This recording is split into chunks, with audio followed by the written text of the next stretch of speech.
and welcome to another episode of the Hollywood Dinner. Hello, everybody.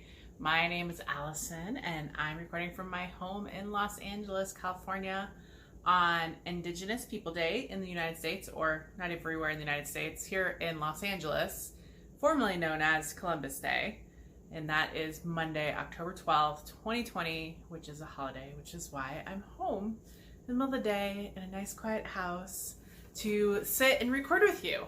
It's been a while. I think my last podcast was in August, and a few reasons for the delay. One is I sort of fell into a knitting funk, which seems to be something that happened to quite a few people as a result of COVID.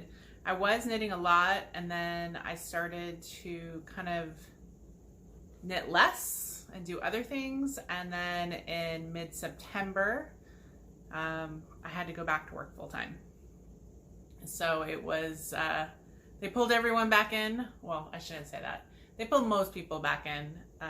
We do have a main office building where they are still doing 50% telecommuting, 50% in the office to kind of keep the number of people there down. But because I primarily work out of a construction trailer where there is lots of room for social distancing, I'm in a triple wide trailer with 5 other people, and that's it. So we have plenty of space. I have my own office, and it's very easy to be social distanced and to keep myself safe. So as of mid-September, I had to start going back full time, which a blessing and a curse. I do get more done at work, sort of. But when I have meetings, which I still have a lot of meetings, like one day I have like 7 hours of nonstop Zoom, or we use Microsoft Teams meetings, I would rather be at home than I would be sitting doing those meetings at work. But that's not a choice. Even though we showed, for the most part, at least those of us who have an office-based job, that we could work from home, I don't think as an organization that's something that we're going to do. I hope that we would have a little more leeway to, maybe one day a week work from home. But as of right now, they're saying no. And primarily, I work for a utility, so primarily a lot of the people in the organization would not be able to do that. They have a field-based job, in which case you cannot do your job unless you're in the field. But anyways, so I got into a bit of a knitting funk. I was reading a lot more instead and just kind of slugging it, and then went back to work, and that was a bit of a change, and getting back into a normal schedule, and waking up, going to work, and getting dressed for work, all the fun stuff. And then the other thing with work is my work is ramping back up for me. I have a major construction job that's going to be starting up. Actually, they started mobilizing to the site 2 weeks ago, and this is a fairly big job. It's going to be about a $350 million construction job over the next 3 years for us. Actually, it's one project, 2 sites, but it's a lot of work, and it will be interesting because it's the first time we're doing a different method of delivering a project, which we typically do a design bid build project, which is you do the design, you set it out to bid for contractors, and then you get all the bids back, and then you do it. This project, we're actually doing our first design build project, in which case you put out a preliminary scope of work, a contractor in a design firm, team up, present a proposal, and then the one you select basically takes your initial scope of work and does the design and construction. So anyways, all this means is it's getting really busy for me, and knitting time has been limited, and I haven't just been productive. So all that is why you haven't seen me in 2.5 months. But I am here because I finished a big project, and I wanted to take time to show you because it's not done until I can show it on the podcast. So let's go right into finished objects.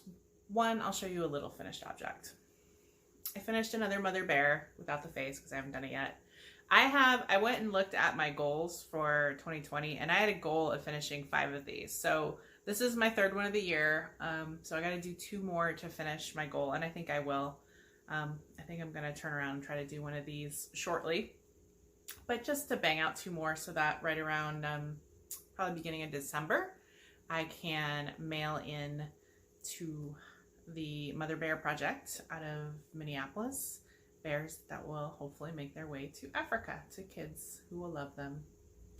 But I just do all mine. I crochet mine. I just prefer that over knitting, and I use scraps. So I can't even say what these are. These are just random scraps of worsted weight yarn that I have, worsted weight to bulky-ish weight that I have picked up over the years, and I have in a big basket, and that's where I pull out and do it. So that is the small FO. Then I have the big FO, which it's going to be really hard for me to show you, but let me try. So you guys know my linen stitch blanket, been working on it forever. I finished it as planned. So here it is in the beginning when I started. I started with a little sparkly blue yarn, and then worked on it, continued to work on it, and this is a halfway point. Worked on it.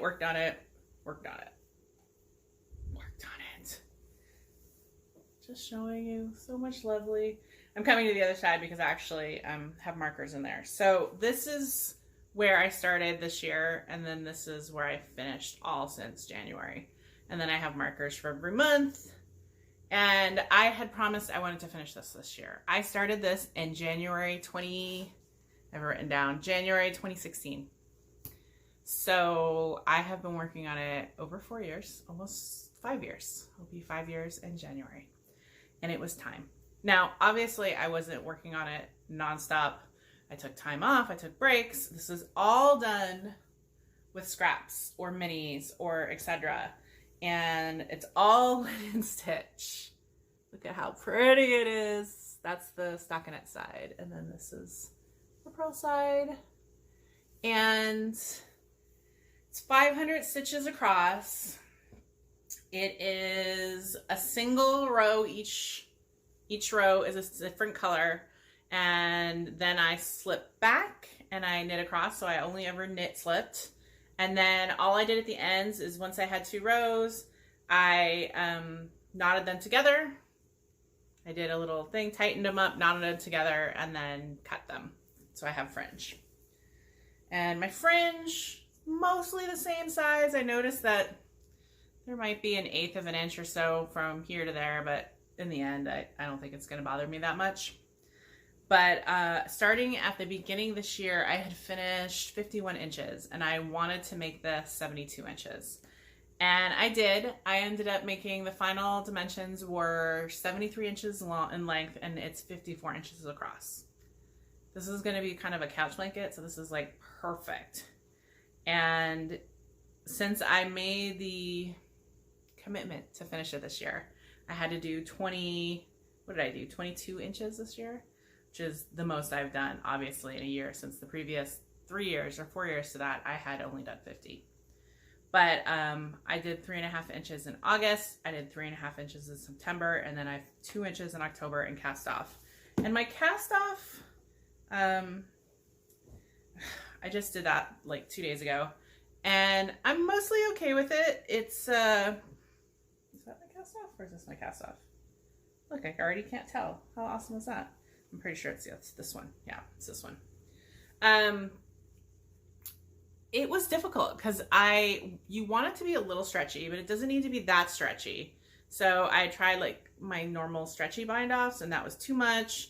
So then I kept trying something, ripping it back, doing like this much, ripping it back. It was puckering. It was too much. It was wavy. So I ended up in the end doing a your basic knit one, slip over, cast off, and going down significantly. Since I think I did this on a 5 and I went down to a 2.5 or a 3 millimeter to do this. And so you can see it's still a little wavy, or a little kind of, but I'm hoping after I podcast, I plan on using my brand new washing machine. I bought a new washing machine while I was nesting a little. And it was time. I had a old front loader and it was just never got clean. So we have a top loader.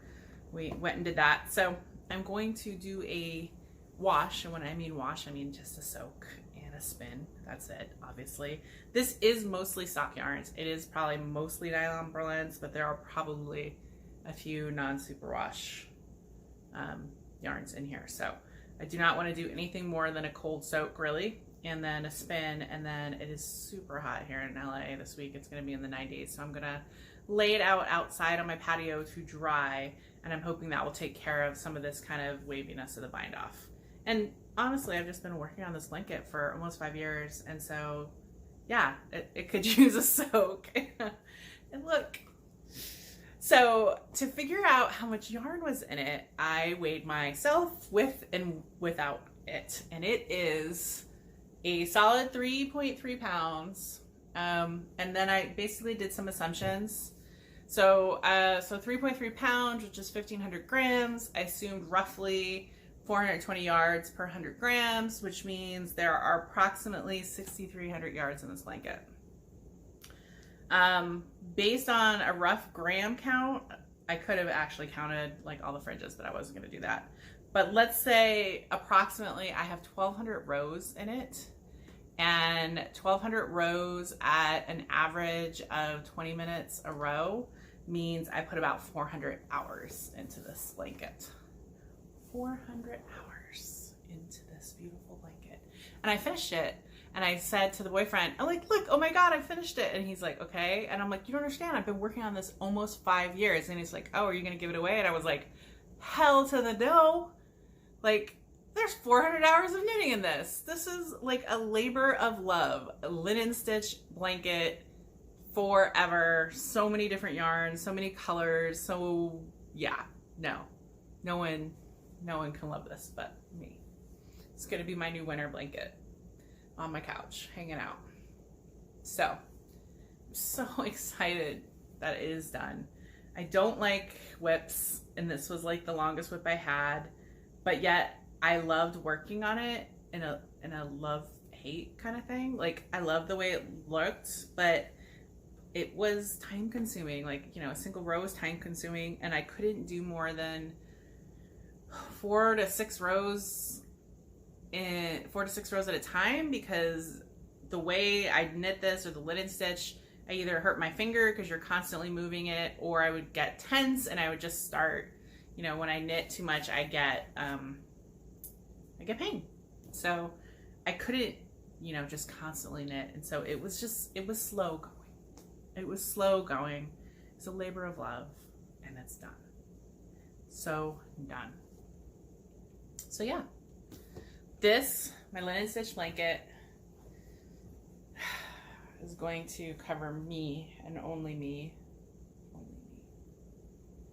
I am worried about my cat. I actually, well, she's my cat, so she walks over everything. But she hasn't been to the vet in a while.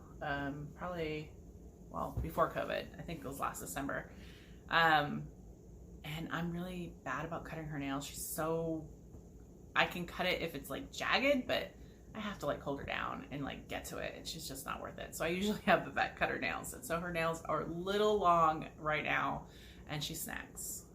She walked over my knitting the other day and snagged, and I was like, oh, stop. So I might actually have to do a vet appointment just so I could get her nails trimmed. Yeah. Luckily she's sleeping right now, because usually if she's awake, she's meowing at me. That's just, must be the deaf kitty thing, because she is just more vocal than she has ever been in her 18 years of life. So what else have I been working on? So obviously I've been spending a lot of time on that blanket. And I also started a pair of socks since I last saw you. I started another purse knitting socks, and I started these in early August. I had to look at when I started them. Calling them my Fraser socks. Calling them my Fraser socks because I'm knitting them in Forbidden Fibers Gluttony, which is their 80/20 base, and this is their Fraser Clan, I think, colorway, or I think it's Clan Fraser. That's why I'm calling my Fraser socks. So yeah, it's just some really kind of manly kind of greens and browns. And I did finish one sock, and I'm doing these in my toe up, and I made up a pattern because I felt like it. So they're kind of pooling a little bit, but I did I'm trying to see if there's a good spot you can kind of see a running cable kind of up. So I basically have a crossing cable here, and then it goes like straighter crossing cable, and I just made that up as I went. Well, I shouldn't say that. I started making it up. I'm basically doing it's a 2x2 next to each other traveling cable, and I do between the 2 turns, it's 6 rows, and then I go 12 rows, and then 6 rows, 12 rows, 6 rows. So yeah, I did it on the front, and then I did it on the back. So obviously there you go, there. That's a little better to see. Yeah. These are for the boyfriend. I finished one, and I'm on the toe of the other. And these are my purse knitting. I was knitting on these more regularly when I was in early August, when I was knitting on them on my meetings. But another good or bad thing about being in the office when I'm on meetings is I tend to multitask. So if I'm listening to a meeting or attending where I know I only really sort of listening and not really going to be speaking much, then I used to sit and knit, so I would pay attention to the meeting. And now I'm finding myself at work doing emails, and I'll take phone calls because it's on mute and no one can know, that kind of thing. And I'm multitasking still, but multitasking work, which isn't always good because I'm not paying attention like I would if I were knitting. So, but c'est la vie. So those are my Fraser socks. The other big project I have was going to be my Rhinebeck sweater, and Rhinebeck is this weekend. I'm sad. Sad I'm not going, but I was at Rhinebeck last year, and that was awesome. And as part of Rhinebeck last year, I picked up some sweater quantities, and this is one of those, and it was intended to be a sweater for this year. It is the Dripping Honey pattern by Anna Johanna, and it's a sport weight pattern, and I had a sport weight yarn, or so I thought. Well, let me show it to you. So this is the Johanna or Dripping Honey, and really what is cool about it is that it has these kind of cables. It's just a very simple cable thing around here that goes to different lengths, so it's different on each side. It's really only the armholes, and then the rest of it is miles and miles of stockinette, except it does carry a cable pattern down the side. Very simple sweater, split hem, just some twisted ribbing, and yeah. And I had picked up this is beautiful bare naked wool Jacob's Dream sport weight, according to the label. But when I knit it up, it's actually, I would say, a fingering. Not even a heavy fingering, an actual fingering, as opposed to a sport weight. And I was hoping that maybe it's because it's, it's rustic wool, it's 100%, Jacob wool. Where's my, here, let me pull my label out. It is a medium gray, 100% Jacob wool. So, it's artisanal, etc. But they call it a sport weight. But then, which I should have realized when I looked at the grams versus yardage, that it's a fingering. Which is fine.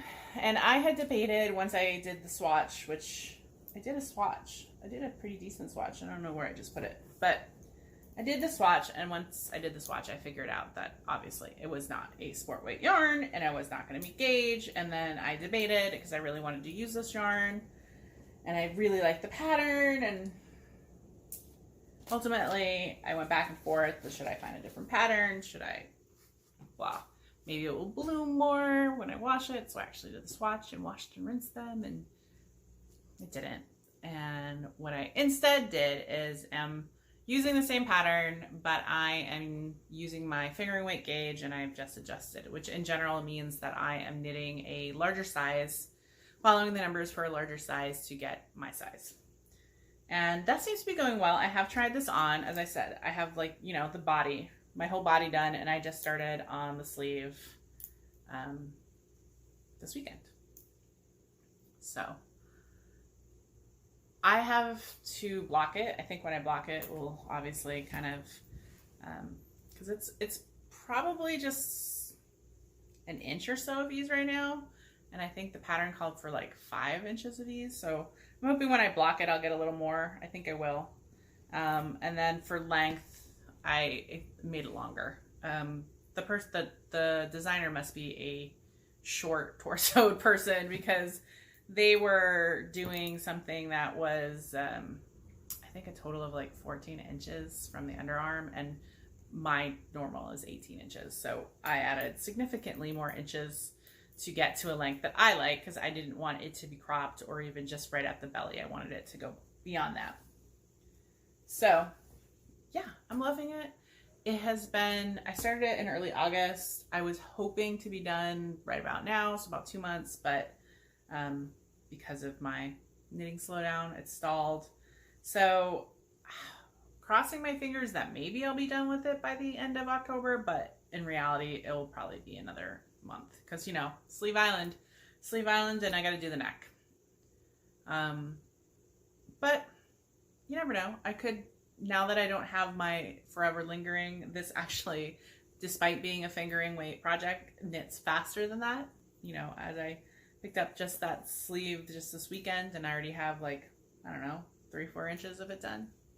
So we'll see. But that brings me to my Make 9. So I do the Make 9, where you pick your 9 projects out of the beginning of the year, and I do that primarily to go into my stash yarn and to pair my stash yarn with projects. And so I had 9 projects. I usually do a mix of hats and sweaters and shawls, and I have finished 7 of the 9. Well, I shouldn't say that. The sweater is 7, and so once I finished it, I'll finish 7 of 9. And what I have remaining is 1 shawl and 1 sweater. And the sweater I have earmarked is another fingering weight sweater. I think it's the Ashland sweater, with also yarn I picked up at Rhinebeck last year, and I am not going to do a back-to-back fingering weight sweater. I just can't. I got to take a little time. So I am pushing off that sweater and putting it to my Make 9 for next year. And I instead am going to tackle the shawl project, which is a fingering weight, but all shawls seem to be fingering weight, don't they? But it is a big, simple gauge project. I'm going to be doing the Dotted Rays by Stephen West, and I'm using stash yarn. That's another, obviously. Didn't I just say the Make 9 was with my stash yarn? But I specifically wanted to do the Dotted Rays. One, I really like the pattern. I've seen, met Stephen West, I think 2 or 3 years ago when he was out here, and saw his samples, and just really love these big shawls, which I love them, and they're kind of a slog to make, and I don't wear them. So I think I'm going to knit this as a gift, actually. Probably for my mom. But anyways, let me show you the yarns. Because I started to cake them just so I'd be ready, because I knew I was finishing the blanket, and I don't like to have just 1 project. And yeah, I have my socks, but I like to have 2 projects at home and then a sock project. Seems to be kind of the sweet spot for me. So these are the yarns. So I have a white Mrs. Crosby. This is, I can't remember. Then I have a Marigold Jen, I have an Olan, and I have a Socks at Rock, and they're all, well, actually, they go this way. It's the progression. It's one of those progressive here. Kind of. Anyways, I think they all go pretty well together. I have the yardage. I think in the end, this will use up a fair amount of all of these. And then I will be figuring out my Make 9 for next year. I've already started kind of writing some stuff down, figuring it out. Despite just finishing this giant blanket project, I do want to cast on another fingering weight project, maybe blanket or Afghan, but I want to crochet it this time, I think. I haven't decided. I still have a fair amount of small amounts of fingering weight, and I always will, especially because I do sweaters and things like that. So I'm either going to do like a comfy kind of pullover sweater where it's done with like bits and bobs. It's like a main yarn, like a fingering weight main yarn, and then bits and bobs of fingering weight, and it creates this cool marled look. Or I'm going to do a marled crocheted afghan where I'm holding a strand of probably a bone or white or gray, I haven't decided, of some kind of basic sock yarn, and then bits and bobs of my leftovers. But I've told myself neither one of those can start until the new year. I must finish this, what is this, sweater, and then hopefully the Stephen West shawl. I have, as I said, I got 2 mother bears to do, and then I'm just gonna fill in with other kind of crochet or socks or just something to kind of to get my mojo, keep it going. I'm not doing any really gifts unless I've already knit them. As of right now, I already have some gifts. Like well, no, I guess I don't. I gave my sister her socks when I saw her in June. So it's whatever gifts I've already knitted from my gift basket, which I have some shawls and stuff, or yeah, that's kind of it. I'm not gift knitting unless it's already done by happenstance. So that's kind of all the knitting. Oh, I did want to show you one more thing. So as part of my blanket, so when I would get down for the yarns, I would basically have, say, a 10-gram yarn, and I would do in batches of 14 balls yarns, and I would alternate stripes until I ran out of enough of the particular yarn, and I would pull another one in. And 14 yarns at a time, because it was roughly 14 rows per inch. So I felt that gave enough of a difference, and you weren't doing it so often and things like that. And I would usually get, well, if it were 5 gram, I would get like 3 or 4 rows of that color. If it were 10, I would get more. But when I fell below enough to do 1 row across, which would usually be about if I was under 1.5, I would basically use my yardish rule, because it's 5 yards across, and so some are thicker than others, some are thinner, so depending on the weight of the yarn, whether it was a heavy fingering or whatever, you know, the gram weight might not be equivalent. So sometimes if I were close enough, I would just see if I had 5 yards left, and if I didn't, when I was about halfway through, I started making a ball with all of those bits and bobs that were under that. And so now I have this, which is 100 and so grams of a gram to 2 grams of yarns at a time that I've just magic knotted them, and then cut them off. You can sort of see like little magic knots here. And so now I have this magic ball that I'm not sure what I'm going to do with. I think I'm going to do Franken socks or a Franken hat or something, but yeah, this is what I did, because it hurt me to even get rid of that little bit of yarn when it is useful. So now I just have this random cake, which I'm not going to put in my stash. I'm just going to count it. So that is all the knitting. What else have I been doing? So while I have been doing my normal television watching, I've been watching Lovecraft Country as well as Raised by Wolves on HBO. Both of them are recommended if you are a science fiction or fantasy kind of person. Lovecraft Country is actually weird. It's weird. Good weird. And it's well acted. And really enjoy watching it. We're up through episode 7 of 10, I think. And Raised by Wolves is like a Ridley Scott aliens, or the Earth is destroyed by, civil war, and some people go off to an alien planet to try to remake it, but androids are there and are raising children. Raised by Wolves is referring to these 2 androids that are sent off in advance with embryos, human embryos, and then they raise them of which only one of the 6 survives childhood, or almost childhood. He's like 12. Very interesting, very different, very science fiction-y. So we're also watching that. In addition, I've been watching Called Midwife, has a new season on Netflix, so that's always a comfort knitting. I've also started watching A Great British Bake Off is back, so I'm watching that an episode at a time. I usually like to binge watch it, but I kind of like just the episode a week because it's like nice, calm TV watching. I highly recommend, if you have Netflix, The Taco Chronicles. If you are a taco connoisseur like we are in our household. I shouldn't even say me, but the boyfriend with his Mexican heritage is very into tacos, and so it's very entertaining to watch more about the different kinds of tacos and the different kinds of meats, and it is just a well done kind of food documentary that I really recommend, The Taco Chronicles. And what else? I've watched the new Enola Holmes movie on Netflix, which I really enjoyed.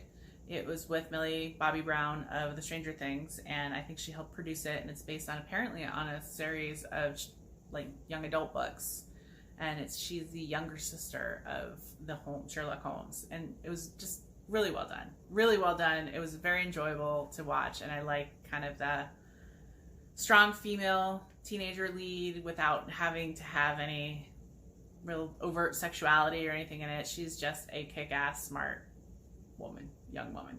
It was awesome. Books. That's kind of what I've been doing instead of knitting. I was looking at my Kindle app, and kind of before COVID, I would occasionally read a Kindle book, and then occasionally I would listen to a book, audiobook, but generally I wasn't doing as much reading, and partly that is because I have very little self-control when it comes to reading. I will get lost in a book and will want to keep reading until I finish it, to the oblivion of everything else, knitting, television, sleep. So but I picked it back up in COVID, Kindle, and mainly for escapist reading. So I was looking at Kindle, and so in 2020, which actually just started for me in April, which is when I started reading again, I've finished 87 books. 20 of them 13 in August, 26 in September, and 6 so far in August. I've slowed down with going back to work. And most of them have been just like cheesy romance books. I am a cheesy romance fan and have been since I was a teenager.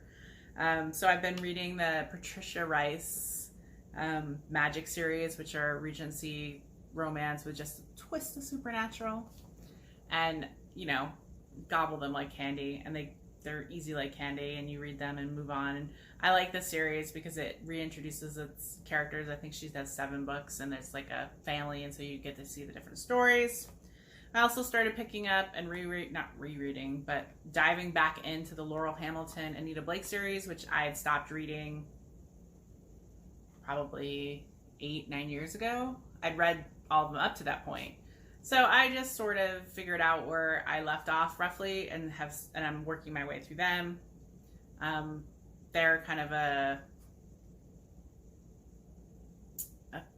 they're science fiction. There's lycanthropy and vampires and things like that. And then I skip a lot when I read them too, because she does they're kind of angsty. There's a lot of self-examination and why you're doing this and thinking. There's a lot of thinking instead of less doing. But I get caught into a character, and you want to know what happens to them. So I'm working my way back up to that. I think I'm 2 or 3 books left until I catch up.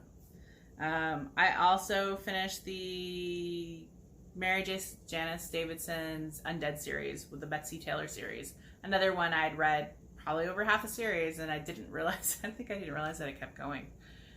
So I picked up all of those and have finished those. So I finished 5 of them. I think I was down. And then the new series I'm reading, which I think I mentioned last time, is the Louise Penny, who's a Canadian author. Her Inspector Gamache series, which is out of Canada, which is kind of a mystery series. I do like mystery series, and it's just very well written, just a well written kind of Canadian mystery. I'm really enjoying those. But I'm basically cycling, so I'll have the romance one, and then I'll read the shifter one, and then I'll go into the next series, and then I'm getting all of them from my library. So the Los Angeles Public Library System has an amazing variety of ebooks, and pretty much every book I've wanted to get on an ebook has been there. And if not, I had one where I requested it, and like within a month they had purchased 1 or 2 copies, which is really all you need to. I'm willing to wait. So I'm going to continue to read, but I have to be careful when I start. I can't read before bed. I have to, make myself do it 2 hours at a time. And when I'm doing that, I'm not knitting. Yep, not knitting. I also did an audiobook, trying to work my way through the audiobooks that I kind of had in my queue that I haven't been listening to for a while. And I noticed that I had some audiobooks that I've downloaded waiting to be listened to. And then like the next ones in the series have come out, and I have them now in an ebook. Obviously I can't read the ebook till I listen to the audiobook. So I had like James Patterson, 18th Murder Mystery. I just listened to that one. It, took like a weekend, a little longer. And yeah. That's kind of it. That's what I've been doing. Just, getting through my giant blanket, which I'm happy, getting through my knitting, reading, just getting through Corona and the craziness. Even though I'm going to work, I am pretty much just going to work, the grocery store, and home. And that's it. I have not really seen any of my friends. We still aren't really kind of hanging out.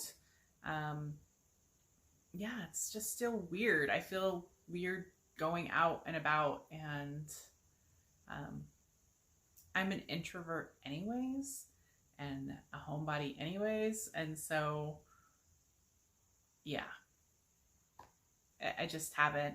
I am going to try to, it's going to be in the 90s here, but we were getting fall weather in the 70s, so I was going to, now that most people have gone back to work, and I can tell that based on the traffic in LA is back, I was hoping that the parks, which had gotten kind of crazy and overcrowded, especially where I usually used to walk in Griffith Park, like after work, I've been driving through there on my way back from work because it's in between, and it looks like the crowds have kind of died down a little bit. So I think I can safely go back to kind of hiking on the trails after work. I was not doing that during the time of COVID because I saw some pictures and everyone was just out, and not everyone was following masks or social distancing, or could, just based on a trail when you have to pass someone or walking. And so I wasn't comfortable doing that. So, and then I sprained my ankle in June, and I'm still mostly, I'm probably 95% back, but I do feel it. I'm wondering if I'm going to feel it for the rest of my life a little bit. Yeah, now I'm just rambling. Hopefully everyone is doing good. It is October. It's my favorite month of the year, even though it is going to be super warm. The family is back in New England and sending me pictures of the beautiful leaves this year. Very red, apparently. They were in New Hampshire and Maine last weekend, and very jealous because I usually do go for a family trip this time of year. It is my favorite time of year to go back and enjoy the leaves in the fall. And we did go last year because we went to Canada. We went to Niagara Falls last year this time. So, missing that. I don't have any trips at all planned as of right now. I'm probably going to try to go see my family maybe in January. And then hopefully knitting in the spring and next summer, and those trips will be back on, but I don't know. And work will become very busy, so I will probably be limiting my travel anyways, just whenever I'm too busy when you start something up. But yeah, it makes me kind of sad. I like traveling. I like looking forward to travel. My birthday is this month. I will be turning 44 on October 31st. I actually am thinking if I can convince the boyfriend of going away for an overnight, maybe locally, either Palm Springs or down to San Diego, maybe. Just something to get out of the house for a night or two. And yeah, something different. Can't be that horrible if you kind of social distance away from each other. And honestly, I know a lot of places are starting to really lift most restrictions. Like, I'm really debating, I need a haircut. So salons are back open in Los Angeles, so I might try to go do that. But until there's a vaccine, I'm just not going to feel 100% comfortable going about. And especially with what I see in Europe happening right now, I feel really bad. They're having their second wave, shutdowns, and the restrictions are coming back into play. And I very much think that we potentially have that definitely in the United States, but it's such a localized. Restrictions are very different depending on where you are geographically in the US. And I definitely think that Southern California and Los Angeles will have a second kind of shutdown once numbers start going back up, once we get a little cooler and people aren't as careful. So that was a downer. I'm so happy to be back and talking to you guys. I've missed everybody, and I hope everyone is making it through the crazy year that is 2020. I hope that everyone in the United States is voting. I actually today just dropped off my ballot, and I have been, if anyone is concerned, I have been a vote by mail for years, at least 15 years. We've had that option in California, and I've always done a mail-in ballot, and I've never felt that there was a problem with it. I felt my vote was counted. In fact, last year with the ballot, before any of this happened, they actually have a new system where they've changed the types of ballots. So now that they are kind of coded to a specific person, so there's a barcode on it. So as soon as they receive it, they scan it, and I have activated the service so that it emails me saying, we've received your ballot. And then when it goes to the machine and they count it, scans it again, and they send me an email, we've counted your ballot. So I am not worried about the election process or the mail-in process. I think that it is a very valid process and valid way to do it, and everyone should vote and make your voice heard for whatever your politics are, whoever your candidate is. Just get out there and vote, because we are very lucky to have that right in this country, and that is how we show who we want to be our leaders. So, as well as other things. I had quite a few propositions to vote on, which is always takes me a few hours to kind of read. I do recommend going online and trying to find some nonpartisan kind of evaluations of different things, not just the candidates, but of, like, we had propositions in California.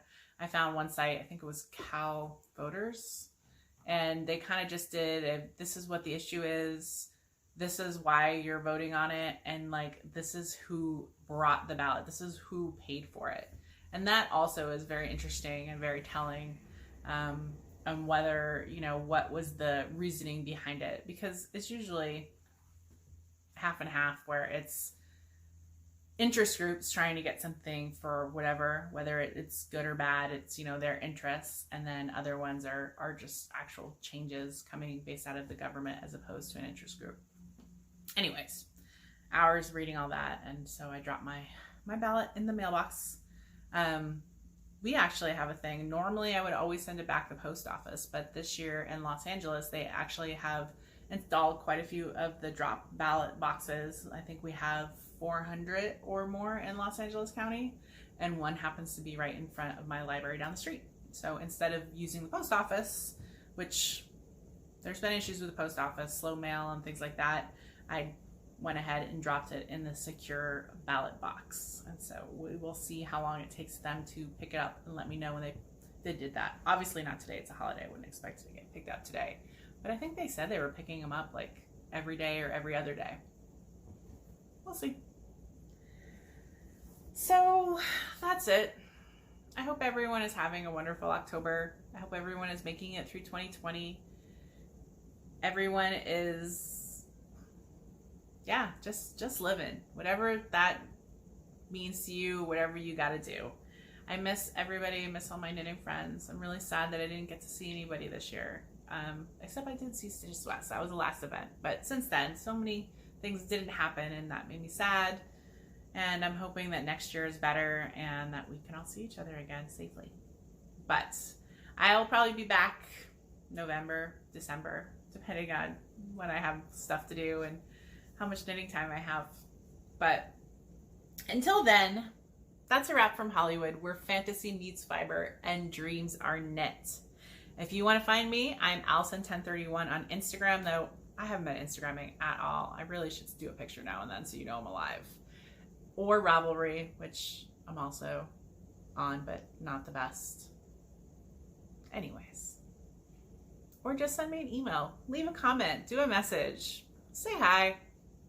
I say hi to everybody. I hope everyone is just getting through it. All right, guys. That's enough of me rambling. I'll talk to you later. Bye.